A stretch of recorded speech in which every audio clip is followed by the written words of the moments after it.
नमस्कार। फिर से हाजिर हूँ एक नई कहानी लेकर के। मैं हूँ राज। आप देख रहे हैं हाईवे नाइट। आज की कहानी उत्तर प्रदेश की है। जिसे हमें भेजा है उनका नाम महेश है। तो चलते हैं महेश की कहानी में, क्या हुआ था उनके साथ में।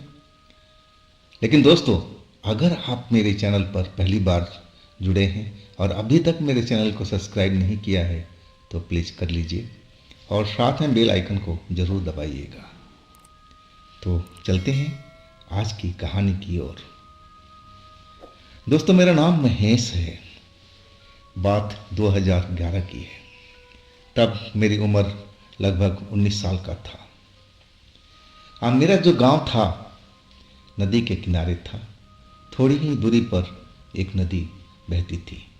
हाँ, गर्मियों के टाइम में उसमें पानी बहुत कम होता था, लेकिन जैसे ही बरसात का सीजन आता था वो नदी लबालब भर जाती थी। आज जब भरती थी ना, तो मछली उसमें बहुत ज़्यादा आ जाती थी। मछली तो मेरी फेवरेट थी। मुझे मछलियों का शिकार करना बहुत आनंद आता था। मैं दीवाना था इस काम के लेकर के। पहले तो मैं जो कांटे होता था उससे मछली दिन में पकड़ने का कोशिश करता था, लेकिन उसमें मछली सही ढंग से नहीं आ रही थी। मेरा जो दीवानापन था मछली के प्रति, शिकार करने के प्रति, तो बढ़ता ही जा रहा था। मैं सोचने लगा कि क्यों ना मैं एक जाल खरीदूं और शिकार करूं उससे। और आखिरकार मेरे पास कुछ पैसे थे और कुछ पैसा माँ से लेकर के मैं एक जाल खरीद लिया था। वो जाल जो था, दिन में तो मैं इस्तेमाल करता ही था। बहुत सारी मछलियाँ आ जाती थी। अब तो मुझे इस काम में मज़ा आने लगा था। लेकिन मेरा देखी देखी जो गांव के लड़के थे, उन्होंने भी अब दिन के टाइम में मछली पकड़ना शुरू किया। कहा जाए तो पूरा नदी में लड़के ही लड़के मछली की शिकार करते नजर आने लगे। अब मछलियाँ बहुत कम मिल रही थी। फिर मैंने अपना दिमाग लगाया कि क्यों ना हम रात में जाल डाल दें। और रात के टाइम में तो बड़ी बड़ी मछलियाँ घूमती रहती हैं अपने खाने के तलाश में। तो हो सकता है कि बड़ी मछली फंस जाए, क्योंकि दिन में तो छोटी छोटी मछलियाँ आती थी और वो भी अब कम मात्रा में जाल में मिलने लगी थी।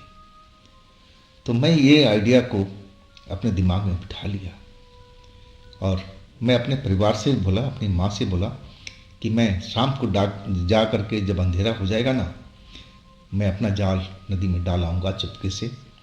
और सुबह के टाइम में सबसे जल्दी उठूँगा और फिर मैं जाल को निकालूंगा, तो हो सकता है कि बड़ी बड़ी मछलियाँ उसमें फंसी मिल जाए। और वही हुआ। चांदनी रात थी। मैं करीब 7 बजे के आसपास उस नदी के किनारे पहुंच गया था। वैसे मैं अकेले कभी हिम्मत नहीं करता। नदी के आसपास में चिताएं भी जलती थी। शमशान घाट एक तरह से वो भी था। अकेले तो मेरी कभी भी हिम्मत नहीं होती, लेकिन मछलियों का शिकार का जो जुनून मेरे दिमाग पर सवार था, मैं सब डर को बिल्कुल भूल चुका था। मुझे डर बिल्कुल नहीं लग रहा था, दीवानापन जैसा हो गया था। और मैं अपना जाल नदी में फेंक दिया और उसको किनारे पर एक डंडा गाड़ करके मजबूती से बांध दिया ताकि जाल मेरा बहे नहीं। अब फिर मैं अपने घर पर आ गया था। रात में नींद आ गई, लेकिन बीच बीच में नींद खुल जाती थी। मुझे लगता था कि सुबह हो गई, सुबह हो गई। और जैसे ही उठता तो माँ जग जाती थी और कहती थी कि अरे सो जा, अभी अभी तो रात है, अभी सुबह नहीं हुई है। अब फिर मैं मन मार करके खाट पर लेट जाता। अब कहा जाए तो रात भर मुझे बेचैनी सी लगी रही थी जाल के प्रति, कि कहीं मेरा जाल बड़ी मछलियाँ फंसा करके ना खींच करके ले ले भागे। मुझे वही डर लग रहा था। और अभी सुबह नहीं हुई थी, 2-2:30 के बीच का बात था। अब मेरी फिर नींद खुल गई। मैं देखा माँ सो रही है। आज जब मैं आंगन में देखा तो लगा कि मुझे सुबह हो चुकी है, कि चांदनी रात थी और हर चीज़ साफ साफ दिखाई दे रहा था। मुझे लगने लगा कि अब सुबह हो चुका है, मुझे अब नदी किनारे जाना चाहिए। हाँ, मैं फिर एक डंडा लिया और चुपचाप बाहर का दरवाज़ा खोला, आराम से उसको भेड़ दिया और फिर मैं नदी किनारे चल पड़ा। मुझे उस टाइम कभी भी मुझे उस टाइम नदी किनारे बिल्कुल नहीं जाना चाहिए था, लेकिन मैं तो अब नदी किनारे पहुंच गया था। जब नदी किनारे पहुंचा तो आसपास तो कोई था नहीं, पूरा जो एरिया था एकदम सन्नाटा भरा हुआ था, सुनापन हर जगह पर था और नदी में से जो पानी बह रहा था उसकी आवाज़ कल कल कल कल कल कल करता हुआ सुनाई पड़ रहा था। अब जो मेरा जाल था वो शमशान घाट जहाँ पर मुर्दा जलाए जाते थे उससे थोड़ी दूरी पर था, करीब 10-15 मीटर के पास में। और उसके बाद तो जो नदी थी बिल्कुल संकरी हो गई थी और नदी किनारे बहुत सारे पेड़ ओड़ लगे हुए थे, तो वहाँ तो जाल डालने लायक था ही नहीं। तो मैं अपने जाल के पास पहुँचा। जैसे ही मैं जाल को पास पहुँचा तो पानी में ज़बरदस्त हलचल हो रही थी, पानी में फड़फड़ाहट सी हो रही थी, जैसे उसमें बहुत बड़ी मछली फंस गई हो। अब मुझे तो खुशी का ठिकाना ही नहीं था।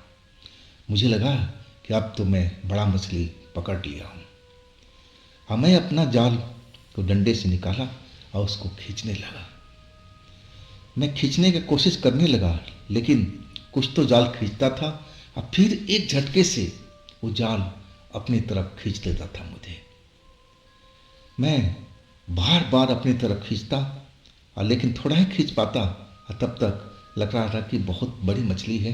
अब मुझे अंदर की साइड में जाल सहित वो खींचने लगी थी। मैं जाल को पकड़ रखा था मजबूती से और मैं अपनी पूरा जोर लगा रखा था।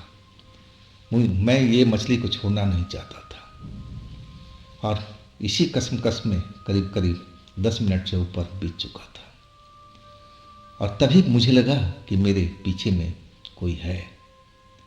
और जैसे ही मुड़ा तो देखा कि एक काला आदमी सफ़ेद कपड़ा पहने, सर पर पगड़ी बांधे हुए अब मेरे पीछे खड़ा है, अब मेरी तरफ देख रहा है।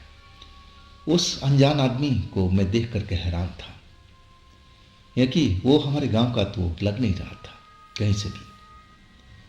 मैं उसको देखा तो मैं बोला, चाचा थोड़ी मेरी मदद करवा दो ना, देखो मेरी जाल में मछली फंसी हुई है, थोड़ा ये रस्सी पकड़ लो जाल का और थोड़ा बाहर खिंचवाने में मदद करो। वो जो व्यक्ति था और जैसे ही मैं अपना जाल का रस्सी उसके हाथ में दिया, वो रस्सी तो पकड़ लिया। अब फिर मैं जाल की तरफ अपना ध्यान देने लगा और खींचने की कोशिश करने लगा और चाचा से बोलता भी जा रहा था कि चाचा थोड़ा ताकत लगाओ, आप भी ताकत लगाओ ताकि मैं अपने जाल को खींच पाऊँ। और वाकई में थोड़ी देर की मेहनत के बाद में हम जाल को बाहर खींच लिए थे। अब वाकई उसमें एक बड़ी सी मछली फंसी हुई थी। मैं इतनी बड़ी मछली को देख करके खुशी से झूम रहा था। अब बाहर जैसे ही उस मछली को निकाला और देखा तो चाचा उस मछली को घूर रहे थे। उनकी आंखों में एक चमक सी दौड़ गई थी, उनकी आंखें चमक सी रही थी और वो उस मछली के बिल्कुल पास पहुंच गए थे। अभी मैं जाल से निकाला भी नहीं था और अचानक वो बैठ करके जैसे जाल को फाड़ने से लगे थे मछली को निकालने के चक्कर में। मैंने कहा, चाचा ऐसा मत करो, जाल फट जाएगा, जाल फट जाएगा। मैं निकालता हूँ ना मछली को, आपको देखना है ना, ये मछली तो मेरी है, मैं आपको थोड़ी दूंगा ये मछली। लेकिन वो तो किसी जंगली जानवर की तरह हिंसक हो गए थे। वो तो मेरी बात को सुन ही नहीं रहे थे।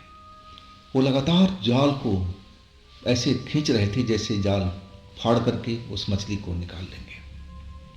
अब मैं उनको बार बार समझा रहा था कि चाचा ऐसा मत करो, ऐसा मत करो, महंगा जाल है, बड़ी मुश्किलों से मैं खरीद कर लाया हूँ, आप ऐसा मत करो। आपको मछली देखना है, मैं अभी निकाल रहा हूँ, लेकिन आप थोड़ा पीछे हट जाओ। लेकिन ये मछली में आपको दूंगा नहीं। लेकिन वो जाल के पास से बिल्कुल नहीं हट रहे थे। और तब मुझे गुस्सा आ गया था कि चाचा, ये क्या बदतमीजी है, ये क्या कर रहे हो आप। अब चाचा मेरी तरफ मुड़ करके देखे, और जब मैं उनका शकल देखा तो शकल तो उनका बिल्कुल भयानक हो गया था। वो आंखें अंदर अब धसी नजर आ रही थी, और चेहरा इतना भयानक हो गया था, जंगली जानवर की तरह मुझे दिखाई दे रहे थे। और वो जब उनके मैं पास में था, और वो अपने दोनों हाथों से मुझे धक्का सा दे दिया था, और धक्का दे करके फिर वो जाल को फाड़ने लगे थे। मैं एकदम आश्चर्य में पड़ा था कि चाचा कैसा बिहेवियर कर रहे हैं, क्यों ऐसा मेरे साथ में कर रहे हैं। और मैं फिर दोबारा समझ नहीं सका था कि ये आखिर इनको क्या हुआ है। और मैं दूर से ही उनको बोलने लगा, चाचा मेरे जाल से हट जाओ, मेरे जाल को छुओ नहीं, आप मछली को हाथ नहीं लगा सकते। लेकिन चाचा थोड़ी थे वो तो एक प्रेतात्मा था। और वो मेरी बात सुन करके और फिर मेरी तरफ मुड़ा, और अजीब सी कुर्राहट थी उसकी आवाज़ में, भारी तो ऐसी आवाज़ थी, एक कुर्राहट फुफकार जैसी आवाज़ थी। और उसने मेरे गाल पर एक जोरदार थप्पड़ लगाया था, और ऐसा लगा कि सारी दुनिया घूम रही हो। मेरे आंख के आगे पूरा अंधेरा छा गया था, और मैं उसी जगह पर गिर गया था, और फिर मुझे होश नहीं था। जब होश आया ना, तो जो नदी के किनारे सड़क थी, और उस पर अब लोग बाग चलने लगे थे, और किसी की नज़र मेरे ऊपर में पड़ गई थी। वो मेरे गांव के ही लोग थे। अब मुझे वहाँ बेहोश देखकर उनकी हालत ख़राब हो गई थी, और वो लोग मुझे अब होश में लाने की कोशिश कर रहे थे। नदी से पानी ले आकर के मेरे चेहरे पर डाल रहे थे, मेरा नाम लेकर के जगाने की कोशिश कर रहे थे, होश में लाने की कोशिश कर रहे थे। और कुछ देर के बाद मुझे होश आ गया था। जब होश आया ना, तो मैं अपने जाल के चक्कर में ही पड़ा हुआ था कि आखिर मेरी जाल सुरक्षित है ना, वो मछली सुरक्षित है ना। जाल तो पड़ा हुआ था, लेकिन फटा हुआ, और उसमें वो मछली भी नहीं थी। और जो हमारे गांव के लोग थे मुझसे पूछने लगे कि तुम यहाँ पर क्या कर रहे थे, तुम कैसे बेहोश हो गए। वो सारी जानकारी लेने लगे थे, और मैं बताने लगा कि मेरे साथ में क्या हुआ था। और तभी उनमें से एक आदमी बोला, तू पागल हो गया है, यहाँ रात ढलते ही कोई नहीं आता है, तुझे मालूम नहीं कि श्मशान का एरिया है, यहाँ पर भूत प्रेत सब नज़र आते हैं, और तू कैसे आ गया इतनी रात को। अब तो मैं एकदम बेहद डर चुका था। मैं देखा भी था उस इंसान को, पहले तो नॉर्मल इंसान की तरह लग रहा था, लेकिन बाद में जो उसका रवैया बदला था, हुलिया बदला था, वो तो मैं सोच करके ही काँप गया था। क्या मैं किसी प्रेत आत्मा से मिला था रात में, जो मेरी जाल खिंचवाने में मदद किया था। लेकिन उसका इरादा मुझे मारने का नहीं था, वो एक्चुअल में उस मछली को पाना चाहता था, खाना चाहता था। उससे मेरी कोई लड़ाई नहीं थी, लेकिन मैं बार बार विरोध कर रहा था ना, इसी वजह से उसने मेरे ऊपर में हाथ लगाया था। और इतना वो हाथ वजनी वाला था कि मैं तो एक ही हाथ में लौट गया था। लेकिन इस घटना से मुझे सबक भी मिली थी, और इसके बाद मैं मछली के शिकार के चक्कर छोड़ दिया था, और मैं नहीं चाहता था कि मैं फंसूं। तो दोस्तों, ये थी कहानी आज की। अगर आपके पास भी ऐसी कोई घटना है तो आप मुझे इंस्टाग्राम में या मेरे व्हाट्सएप नंबर पर अपनी कहानी को शेयर कर सकते हैं। और दोस्तों, ये भी चैनल आप ही का है, तो इसको भी अपना प्यार दीजिए, लाइक कीजिए, सब्सक्राइब कीजिए, शेयर कीजिए। और फिर हम मिलते हैं अगले रोज़ एक ऐसी घटना में। आप लोग अपना ख्याल रखिएगा। नमस्कार।